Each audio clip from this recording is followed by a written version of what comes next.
Todos los asistentes están en modo de solo escucha.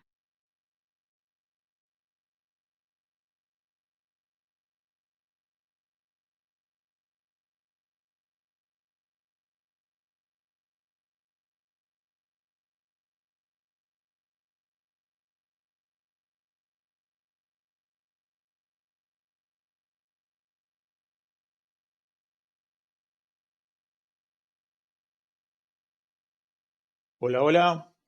Buenos días, buenas tardes. ¿Se escucha? Colóquenme en el chat, por favor. Así ya comenzamos.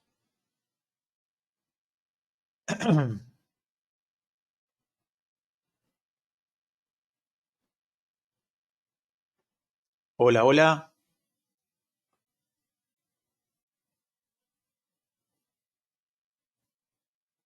Colóquenme en el chat, por favor, si se escucha.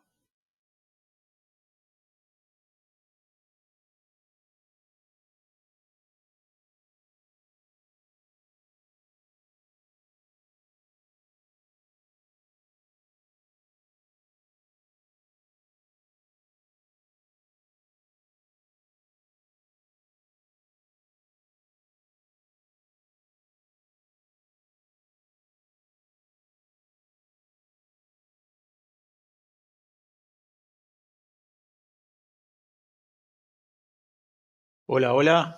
Hola. Pau, Rodrigo, por favor, colóquenme en el chat si se escucha.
Bien, muchas gracias, Pau. ¿Se llega a ver la pantalla? Así comenzamos en unos minutos.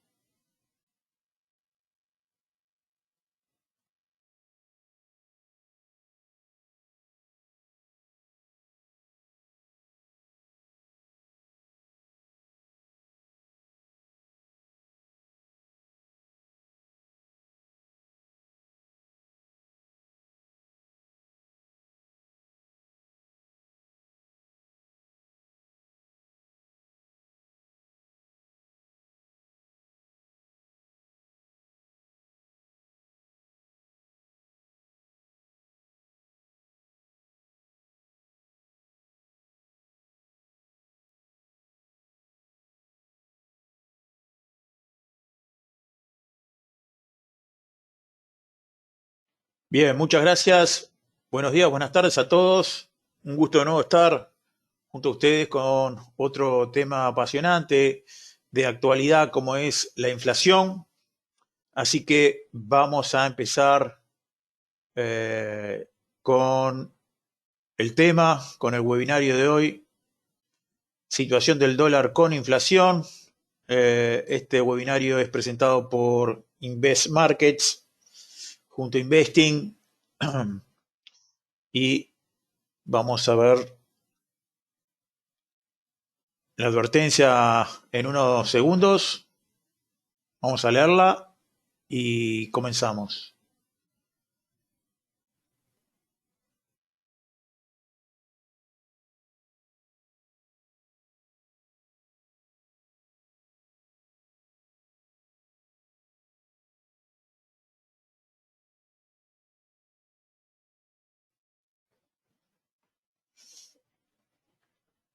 Bueno, después de haber leído la advertencia, vamos a nos vamos a presentar para los que no me conocen. Soy Álvaro Liguori, soy fundador de FX Trade Invest.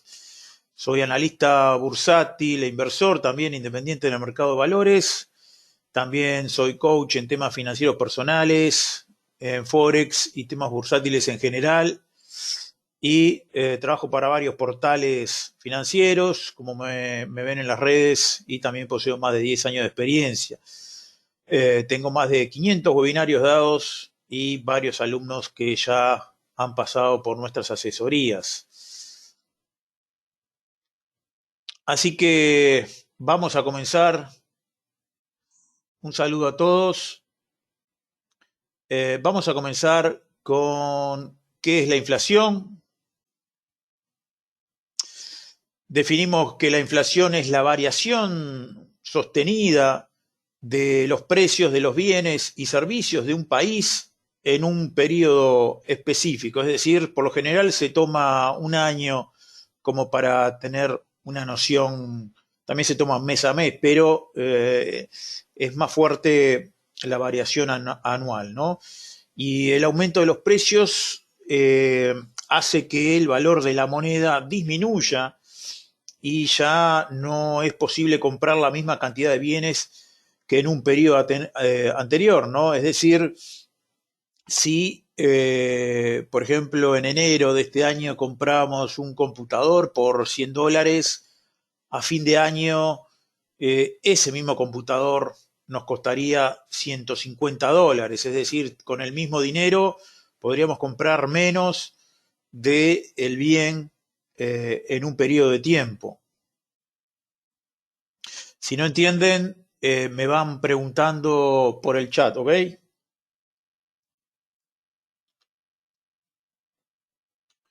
Podríamos definir la inflación según el porcentaje del incremento de esos precios.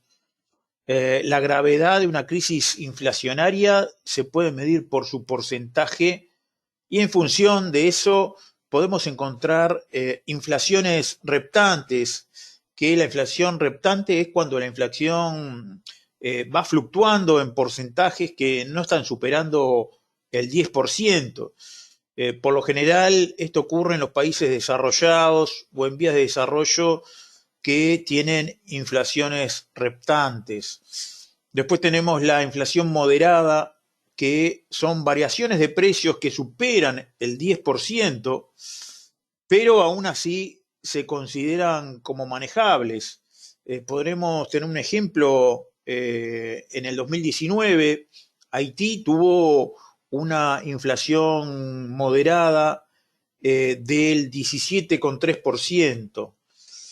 Después tenemos el otro tipo de inflación, como es la alta o galopante, que es un tipo de inflación que tiene una tasa muy alta, que se puede controlar con la aplicación de políticas económicas. Esto puede convertirse en una hiperinflación, por eso es muy importante reaccionar si dichas medidas no son implementadas a tiempo, ya que podríamos pasar a una hiperinflación en cualquier momento. Podemos poner como ejemplo a Argentina, que es un ejemplo de inflación galopante, que en 2019 la variación de precios fue de un 53%, y como parte de las decisiones gubernamentales que hizo el gobierno de Fernández para frenar ese incremento fue que se regularon los precios de los productos esenciales y se estableció un régimen de control cambiario, como sabemos mucho los sudamericanos. Y posteriormente tenemos el cuarto tipo de inflación, que es la hiperinflación, que en este caso los precios varían, ¿no? Varían pero extremadamente, ya que tienen una variación vertiginosa. Los precios de los bienes y los servicios suben cada día, hasta incluso pueden cambiar durante un mismo día en casos muy graves. Es decir, uno puede comprar un producto en la mañana y en la tarde ese mismo producto ya vale un poco más. Así que esa variación puede ser muy grave. la moneda en ese caso pierde todo valor, con el cual el poder adquisitivo de la población es casi nulo. Y podríamos colocar como ejemplo de hiperinflación a Venezuela, que tuvo una inflación en el 2019 de un 7000%. Así que imagínense cómo eh, se puede, cómo se puede tener una inflación así tan alta. Argentina también lo vivió, el tema de la hiperinflación, pero bueno, ya ha salido de esa, ¿no? Puede entrar ahora a punto también de tener una hiperinflación, pero vamos a ver si se puede controlar. Y acá tenemos eh, las tasas de inflación actualmente que están acumuladas. Tenemos, por ejemplo, acá tenemos Venezuela, que tiene ahí, no sé si se ve, 2.719% que llega actualmente. Argentina, 48,80%. Irán tiene una inflación de un 46,90%. Como vemos, eh, hasta acá, esto entra en el rango de hiperinflación, de aquí para abajo. Acá tenemos, como decíamos, la inflación galopante o alta. Fíjense, casi están rondando los 50%. Desde acá tenemos una inflación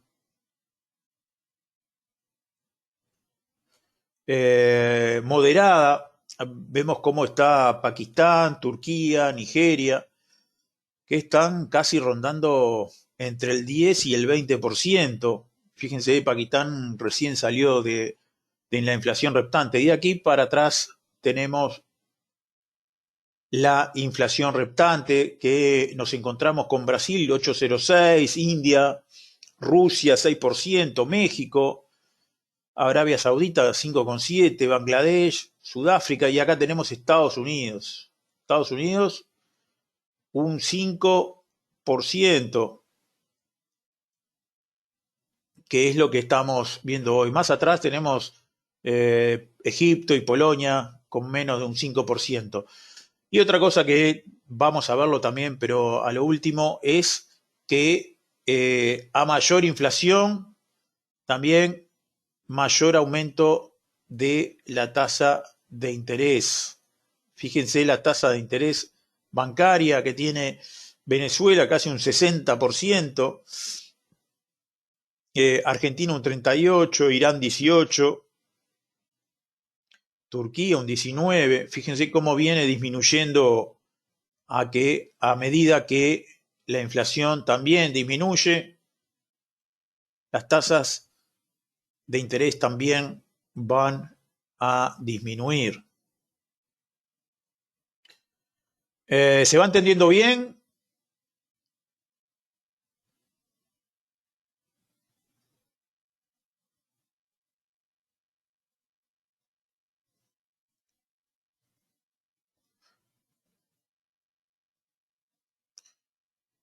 Bien, Pau me contestó, los demás también pueden hacerlo. Excelente. Bueno, vamos a seguir.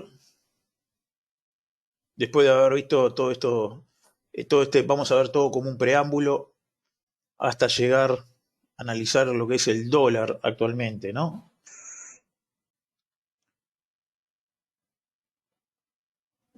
Entonces, la inflación en Estados Unidos. Hay dos medidas comunes de inflación en los Estados Unidos. En la actualidad tenemos el índice de precios al consumidor, que es el IPC, que en inglés es el Consumer Price Index, que es publicado por la Oficina de Estadísticas Laborales.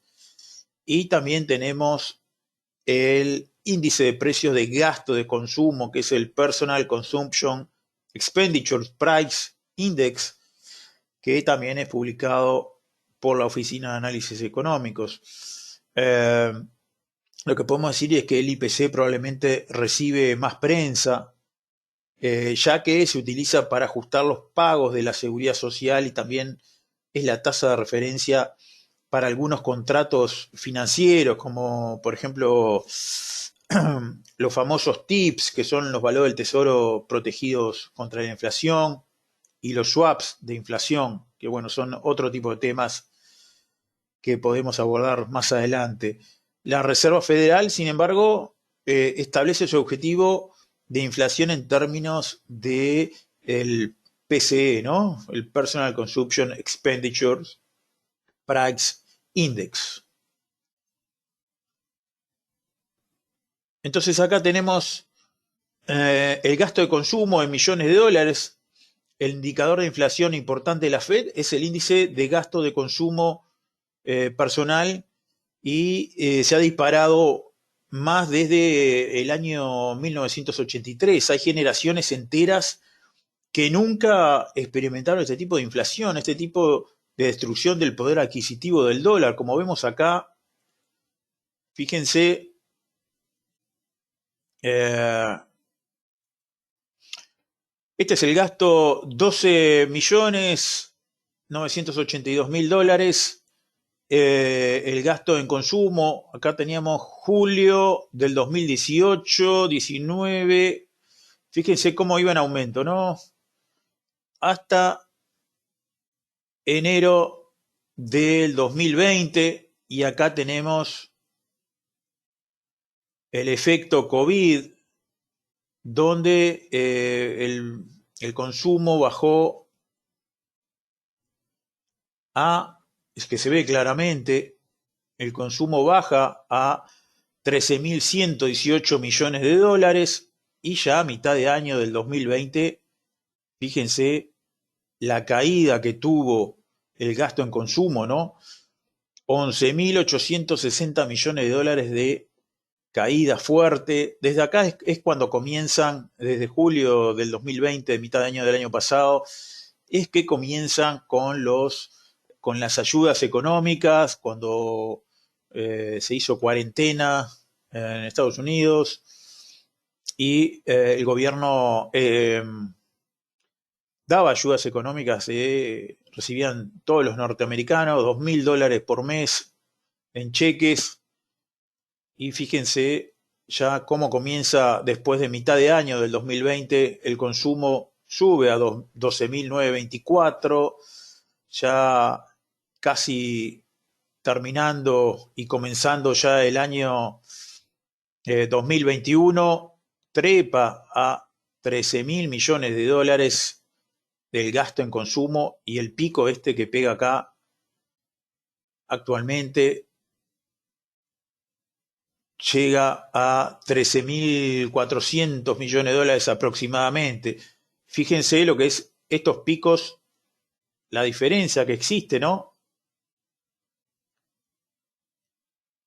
Son picos, acá se nota la diferencia en la caída, pero esto debido a la pandemia, y acá se le suma toda esa ayuda que recibieron los norteamericanos, más las vacunas, la salida del COVID-19,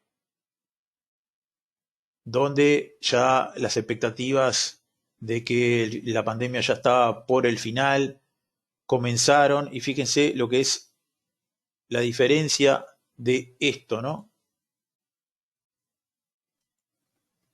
Esta diferencia con las demás diferencias de aumento de consumo. Hay un aumento de consumo impresionante que casi llega a los 13.400 millones de dólares.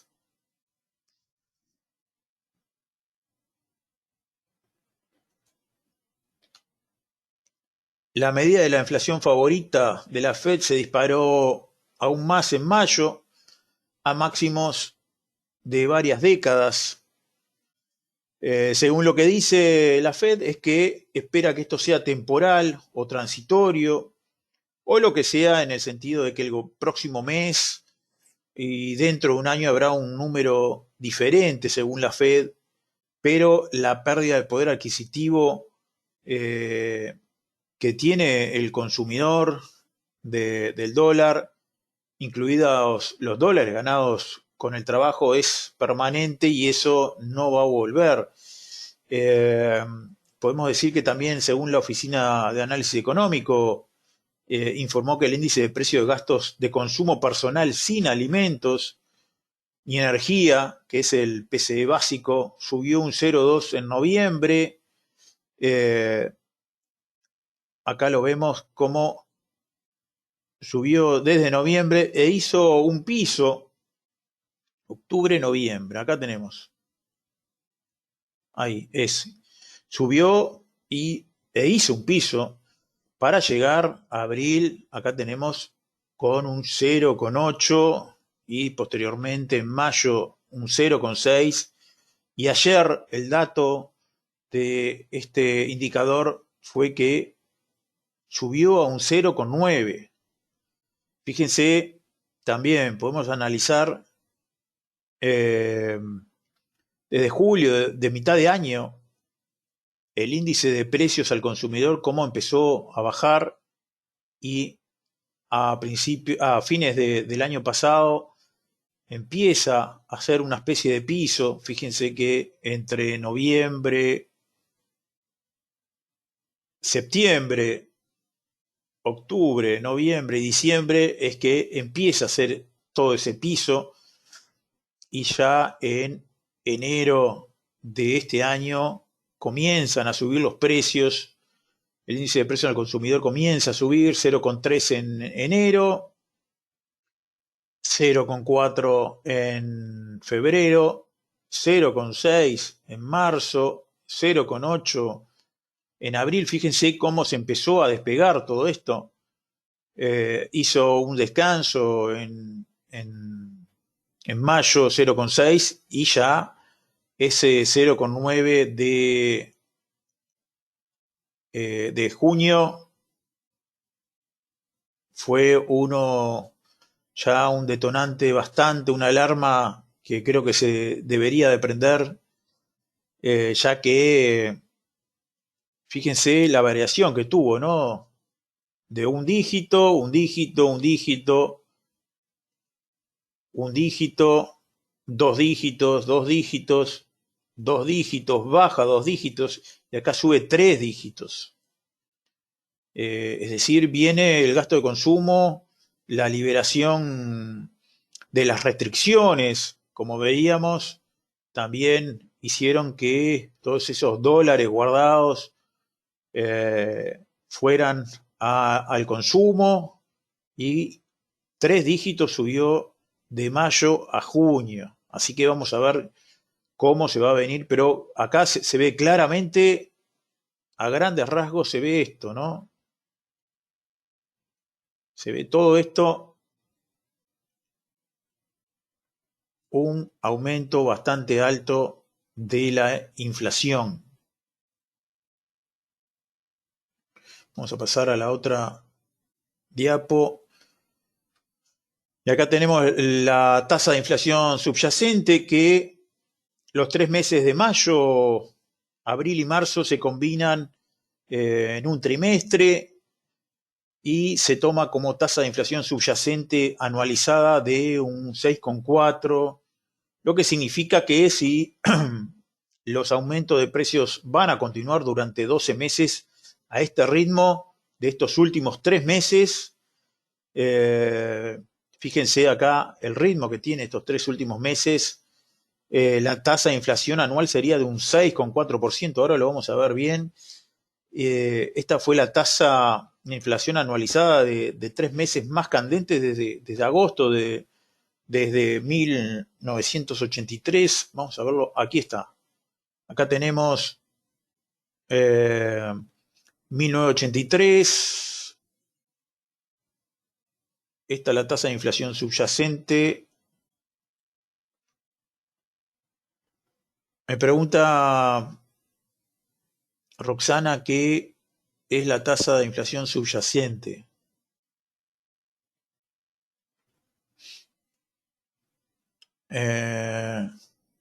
Alberto también, Romina también,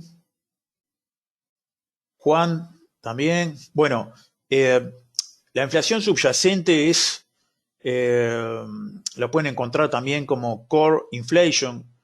Es un indicador que muestra la variabilidad de los precios de consumo a corto plazo y es un indicador como más preciso que la inflación general o la convencional que vemos por ahí, ya que este indicador se realiza cuando fue la crisis energética de la década de los 70, donde había mucha volatilidad de los precios y se precisaba como identificar las variaciones de esos precios, excluyendo del IPC común los componentes más volátiles, como por ejemplo el índice energético, que en los años 70 fue la crisis del petróleo, no sé si se acuerdan, y también se saca el índice de alimentos no elaborados, por ejemplo, las frutas, las verduras, que son estacionales, que eso puede hacer que tire, por ejemplo, lo que pasa con el IPC, que ahí está metido eh, la energía y también los precios de las verduras, que en cierto momento son más caras por el tema climático, ¿verdad? Entonces, de esta forma, lo que se ha convertido, la inflación subyacente es un indicador indispensable para el estudio de el real comportamiento de los precios, ¿no? Y también con esta inflación, con esta tasa de inflación subyacente, es que se toman los datos de los bancos centrales para hacer sus políticas. El índice subyacente lo que refleja, o lo que podríamos decir, es que refleja una capacidad real de los cambios de los precios, de una forma como menos errática, ¿no? Que mediante la medición de esos cambios por parte del índice de IPC, que lo que hacen es medir, por ejemplo, en este caso, el petróleo que está rondando los $80 el barril, y eso hace que tire el IPC hacia arriba, pero no los demás precios. Entonces, eso es la tasa de inflación subyacente. ¿Se entendió? Bien. ¿Los demás se entendieron? ¿Entendieron los demás?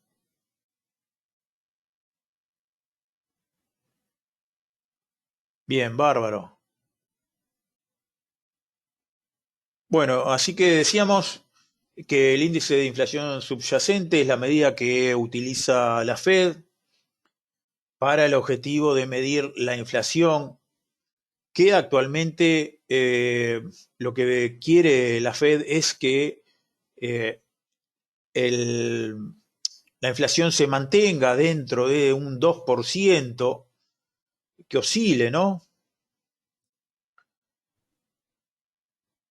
En esta zona. Acá tenemos en rojo el objetivo de la Fed y vemos cómo el precio va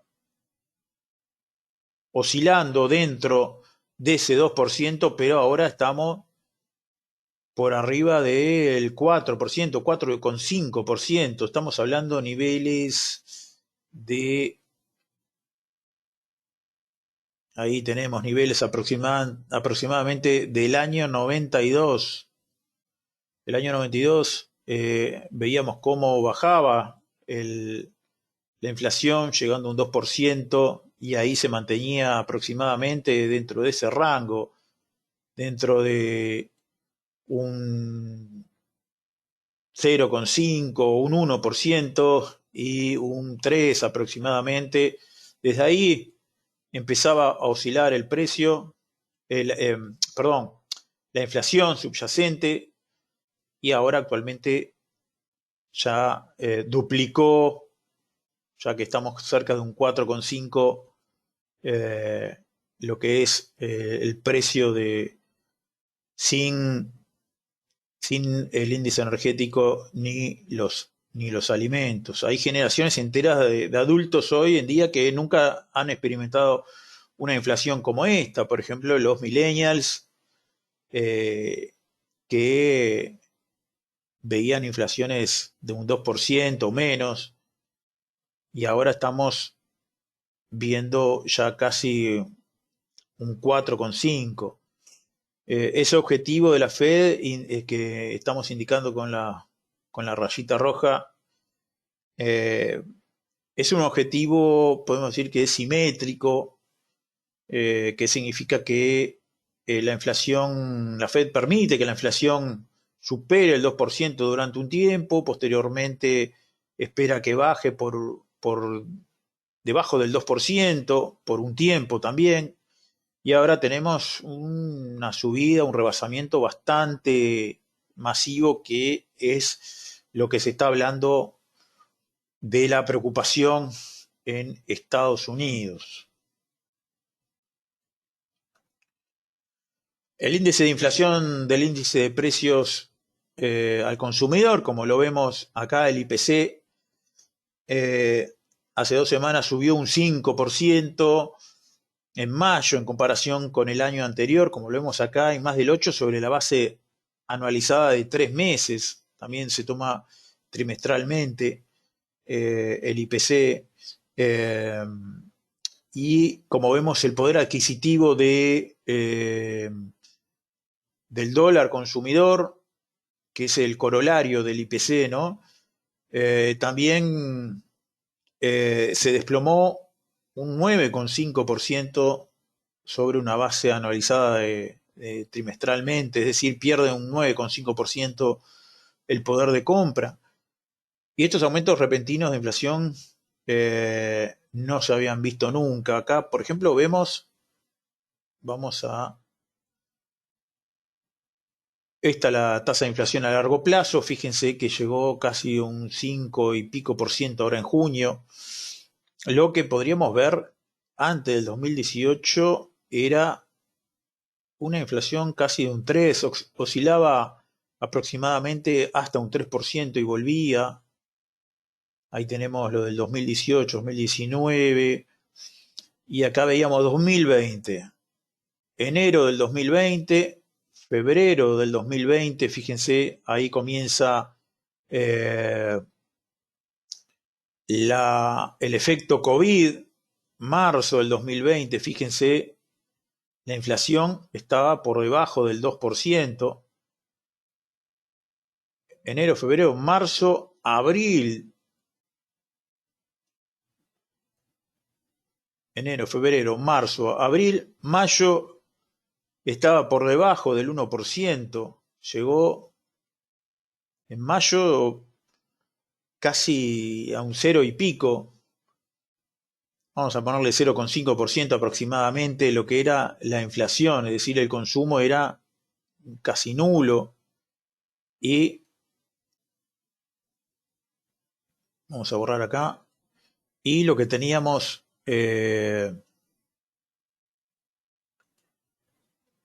y acá tenemos del 2020 cómo empieza a trepar la inflación. Junio, julio, agosto, septiembre, octubre, noviembre y diciembre. Fíjense, ya la segunda parte del 2020, la tasa de inflación, el IPC común, comienza a trepar y forma ya se prenden las luces amarillas, ya que estamos en un 1 y pico por ciento. Ya enero del 2021 empieza, ya en febrero, fíjense el pico que hace, y en marzo ya el mayor pico que ya sobrepasó. Si miramos todo esto hacia atrás, el pico en marzo fue tremendo, ya que superamos el 2%, en abril ya superamos el 4%, estamos hablando del doble, y a esto ya se le tiene que sumar bueno, los bonos que les entregaban a todos los ciudadanos, hay que sumarle la salida del COVID, las vacunas, hay que sumarle el petróleo a $80 el barril, hay que sumarle los commodities que subieron una enormidad, que ahora vamos a ver todos esos costos que se van sumando.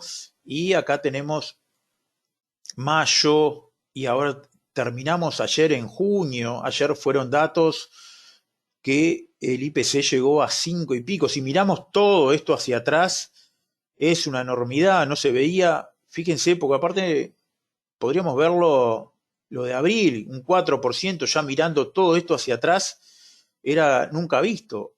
Y ahora en junio es cada vez más alto la inflación común.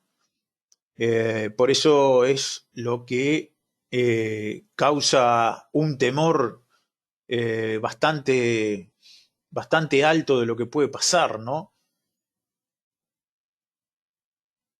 Ahora, seguramente algunos elementos de la canasta de inflación se van a desacelerar de sus picos de precios actuales hasta cierto punto, como el histórico repunte de los precios de vehículos usados que subió una enormidad, pero esos precios no van a ser los mismos que hace un año. Se podrían relajar un poco, podrían caer un poco y luego continuarán subiendo desde esos puntos. A medida que se relajan esos picos, otros precios comienzan a subir, como son los servicios, y es lo que ya estamos viendo. Estos picos de precios que bajan o se relajan un poco son la parte transitoria de la inflación, lo que significa que esos picos de precios no van a durar para siempre. Acá lo que vemos, la gente tiene una expectativa de que esto se va para arriba. Es decir, los productores también, hoy hubieron datos también de precio a los productores, que ahora lo vamos a ver, pero lo que estamos viendo acá se había mantenido bastante estable entre julio, a mitad de año del 2020 hasta principios del 2021, que la expectativa, como vemos, era una suba tímida, es decir, las expectativas de los empresarios y de las personas, los empresarios, al saber que el precio va a subir, al colocar los precios, también le agrega un pequeño plus, ya que, por ejemplo, hoy compra cierta cantidad de productos y sabe que cuando los venda va a tener que comprar más productos, lo que llama el tema inventario, ¿no? Y lo va a tener que pagar un poquito más caros, entonces ya va aumentando esos precios para no para no perder capacidad de compra. Lo mismo pasa con los ciudadanos, con las personas, ya sabiendo de que cuando cobra su sueldo el mes que viene va a aumentar esos precios, así que cada vez compra más para no perder capacidad de compra también. Y eso es como una especie de espiral que se va agrandando cada vez más y la inflación cada vez crece más. Entonces, como tenemos acá, vamos a borrar esto, como tenemos acá, es que la gente y las empresas esperan más inflación y eso es malo, por lo que acabé de comentar que cada vez se va colocando más precios, la gente compra ya de más para no perder capacidad de compra y a su vez cada vez que se compre más es decir, la gente está disponible a pagar más, entonces las empresas suben más los precios y las personas siguen comprando cada vez más porque saben que van a subir más los precios y eso es como una especie de inflación. Pero ahora lo que hay es como, hay una parte persistente de inflación que ya está en proceso. Esto es algo que se está viendo y que no se veía en décadas. Ya vemos que la mentalidad ha cambiado, hay una resistencia al precio que se ha ido, ya la gente paga más, los consumidores y las empresas están dispuestas a pagar estos precios más altos y están aceptando también estos precios más altos y los incluyen en sus cálculos, como son los empresarios y también los consumidores. Eh, Esta inflación también vemos que ha sorprendido a la Fed al alza durante todo el año, y este cambio en la mentalidad inflacionaria hace que sea probable que una parte esté en aumento de la inflación y que ésta pueda seguir persistiendo, por lo que acabé de decir, y que las tasas de inflación sigan sorprendiendo a la Fed al alza, ¿no? ¿Tienen alguna consulta o cómo piensan lo mismo? ¿Ya vieron todos estos datos, cómo se está dando y la variación que tuvo, ¿no?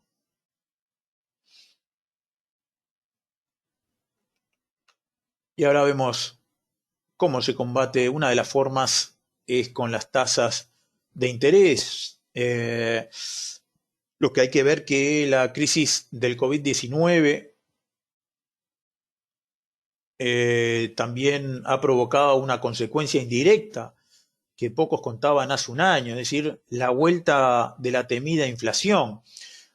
No sé si se acuerdan, como vimos eh, en las primeras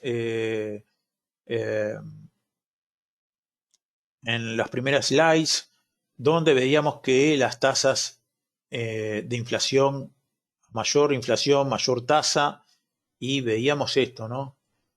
Fíjense que en los años 2000, 2002, había una tasa del 6 y pico por ciento, y fíjense cómo han ido disminuyendo, eh, que es una forma de controlar la inflación. Los problemas en las cadenas de suministro globales y las paradas totales o parciales de las fábricas y los procesos productivos como consecuencia del COVID-19, que fue lo que paró todo, están distorsionando esta oferta de bienes cuyos precios se están disparando hacia máximos históricos en muchos casos. Esto, como venía diciendo y lo reafirmo, es que todo esto hay que sumarle los planes de estímulos que eran, la verdad que sin precedente, $2.000 por cada cheque que le llegaba a cada estadounidense. También había estímulos fiscales, estímulos monetarios. De lo que está haciendo esto es que empuja al alza las expectativas de recuperación de la economía, y esto redunda en más expectativas como lo vimos en el incremento de precios. La gente está, es decir, estamos a la salida ya de la pandemia, ya están abiertos todos los comercios, ya en Estados Unidos, mismo un comercio antes cerrado que se usaba tapabocas, ya no se usa tapabocas, es decir, la gente está saliendo despavorida a comprar artículos, a comprar productos, eh, es decir, hay mucho capacidad ociosa de dólares, por eso salieron a comprar, y esto es todos estos estímulos que había hecho el gobierno impresionantes. La inflación lo que está dejando es un panorama complejo, lo que vemos en el corto plazo. Lo que se está perjudicando es que cuando hay inflación, los más perjudicados son los que están posicionados en renta fija. Hay que sumarle un contexto de tipo de interés, como vemos, que son cercanos al cero o negativos, y esto con una inflación elevada, es decir, los tipos de interés reales no son suficientes para mantener ese poder adquisitivo para ahorrar, o el inversor que deposita eh, en renta fija, como son bonos o bancos. Por eso, inflación, alta inflación, como se disparó con una tasa casi cero, nadie va a querer ir a poner el dinero en un bono o en un banco con una inflación donde uno pierde capital. Por eso es como que se combinó una especie de tormenta perfecta.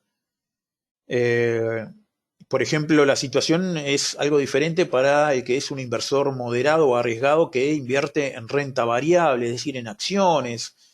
en la bolsa de valores, en lo cual los rendimientos no son tan negativos en los periodos de incremento de inflación, pero no todos los sectores se comportan igual en ese entorno inflacionario. Los mejores sectores que se comportan en un entorno de recuperación económica e inflación son, por ejemplo, los sectores bancarios, las materias primas, los automóviles. Esos pueden ser los que se puedan beneficiar en este entorno. Es decir, después podríamos ver ese tipo de acciones, a ver cómo se podrían comportar.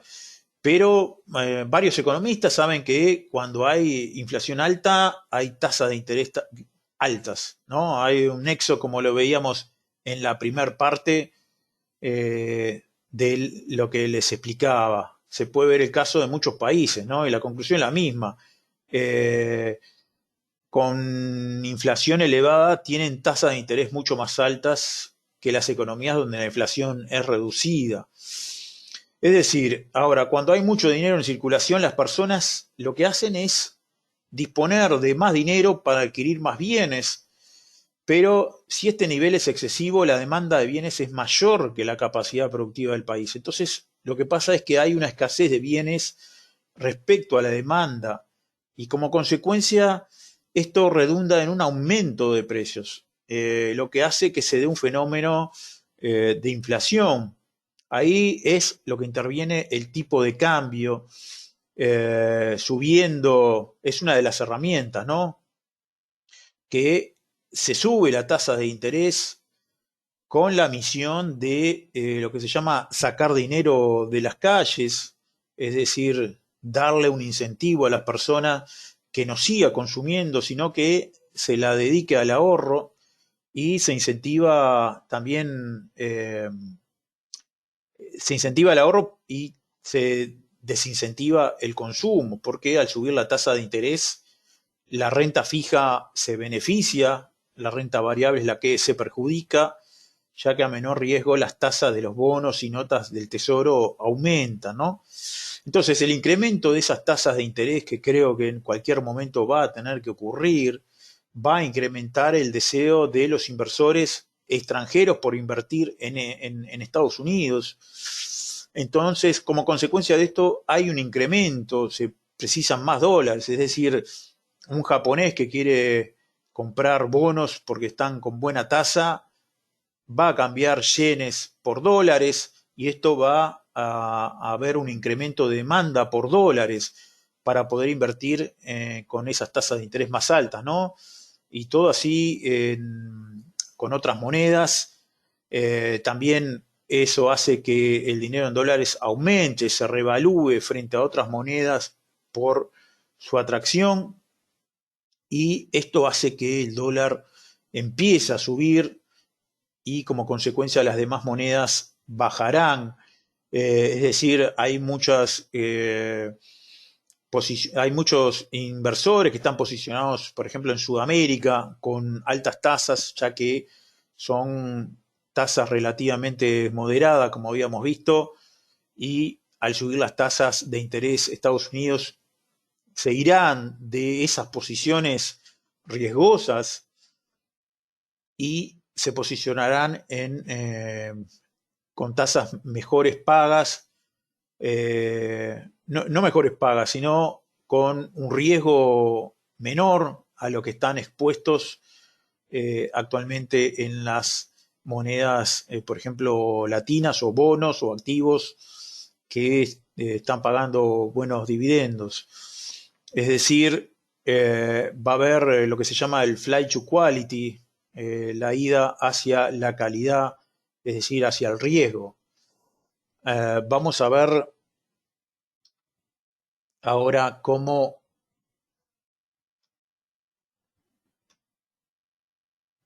vamos a ver ahí lo que vemos, se ve el gráfico, colócame en el chat, por favor.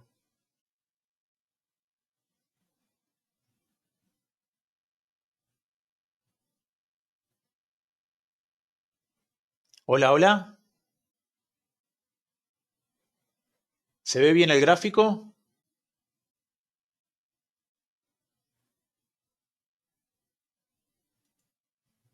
Sí, bueno, muchas gracias. Bueno, ahora lo que vemos es cómo es el petróleo, cómo está actuando uno de los componentes que hace que los costos de los productos suban. Fíjense que está casi rondando los $80. A ver, vamos a verlo más de cerca. Fíjense cuánto subió el petróleo desde abril del 2020, un 330% de suba de petróleo. Esto encarece cualquier producto, ya que el petróleo y sus derivados son muy necesarios para producir productos. Es decir, ahí tenemos, o también indirectamente, al subir las naftas, el gasoil, el gas, es decir, también el transporte, toda una cadena que hace que los productos se encarezcan, subió un 330%. Actualmente está cerrando en $75, pero vamos a ver si no redunda en cualquier momento que vaya a buscar esos $80 el barril. También tenemos, por ejemplo, la soya también tuvo una suba, actualmente se ha recuperado un poco, pero ha bajado de precio, pero como lo vemos acá, tiene una suba desde agosto del 2020, subió incluso un 103%, llegando a 1.661 la tonelada de la soja, y actualmente están cerrando en 1.379. Tenemos también el maíz, ahí está cotizando en los 655 actualmente,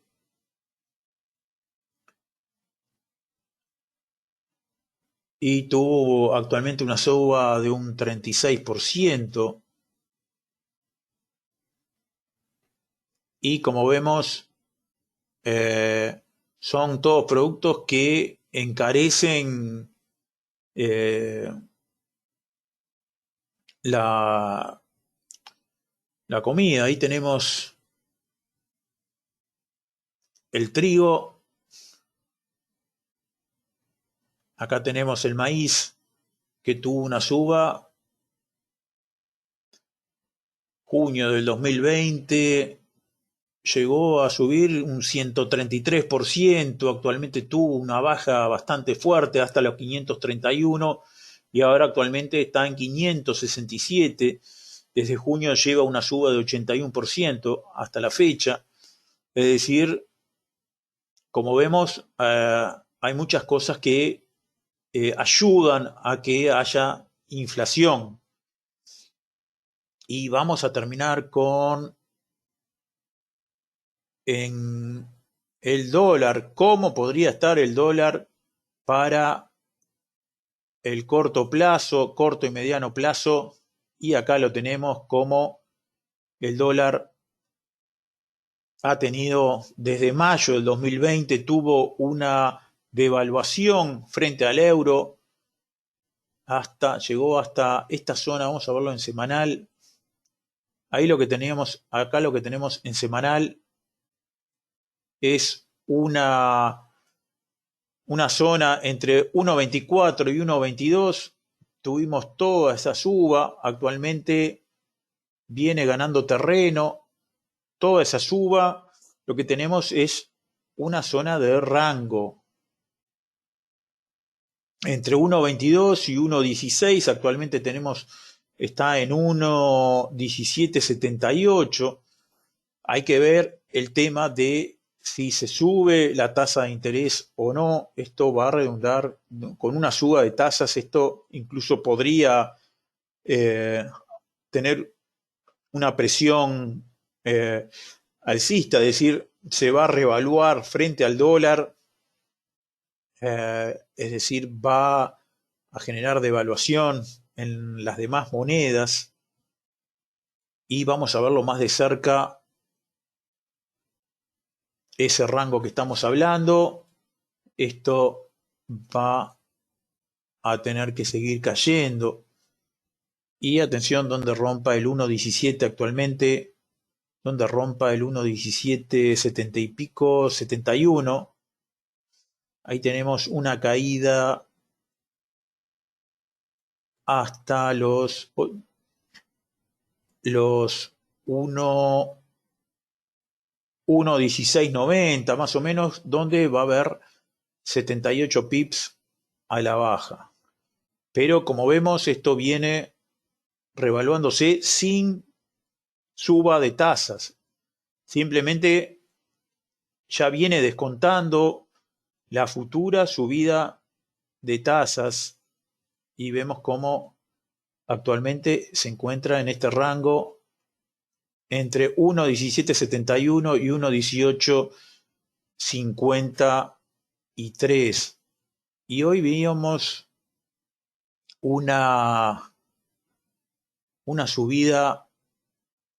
Acá tenemos el calendario. Fíjense estos datos que salieron hace poquito.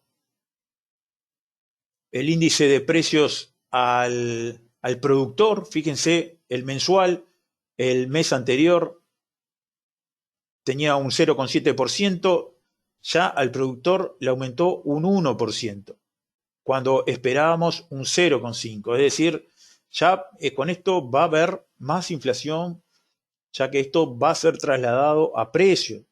Acá tenemos el índice de precio del productor sin las energías y sin los productos frutícolas, hortícolas. Teníamos un 4,8% y le subió al productor un 5,6%. Y acá tenemos el índice de precios al productor mensual, también 0,8%.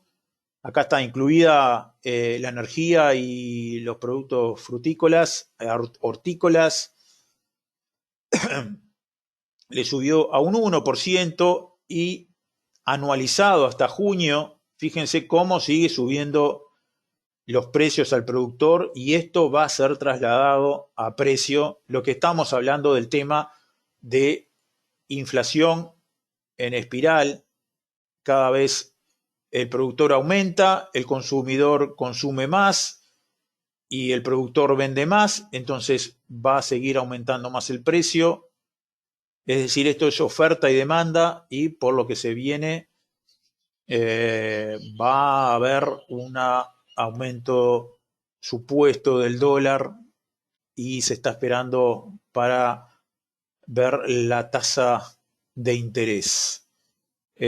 Así que con esto vamos a ir terminando. Espero que les haya servido. Gracias por asistir.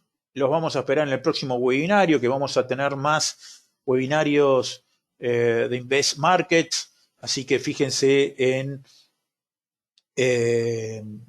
la página de Investing donde ya están posteados. Así que suscríbanse. Ahí les dejo la página de investmarkets.com/international/ES. Ahí tienen mi email, fxtrendinvest@gmail.com, mi LinkedIn, Álvaro Liguori, por alguna consulta o duda. Así que no duden en consultarme. Y nos vemos en próximos webinarios.